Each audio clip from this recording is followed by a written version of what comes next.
Hello, in this video I'm gonna show you how to reboot CMF by Nothing Phone 2 Pro.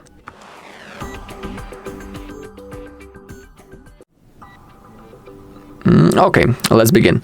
To reboot this device, we only need to do is to open up the power menu, and I'm gonna show you how to do it. The process is really easy, and I'm sure that all of you can handle it. So, to reboot this device, all we need to do is to launch the power menu, just like I said, and we do it by clicking the power button and the volume up button at the same time, just like that. And now all you need to do is to simply tap on restart. Now, as you can see, the screen went black, and within a few seconds the device will be automatically turned on again and ready to use. I suggest you should perform a simple reboot from time to time, because during that process you'll simply delete some of the background processes. It also frees up the RAM, and the reboot is also recommended when the phone is not working properly, it's lagging, and that kind of stuff.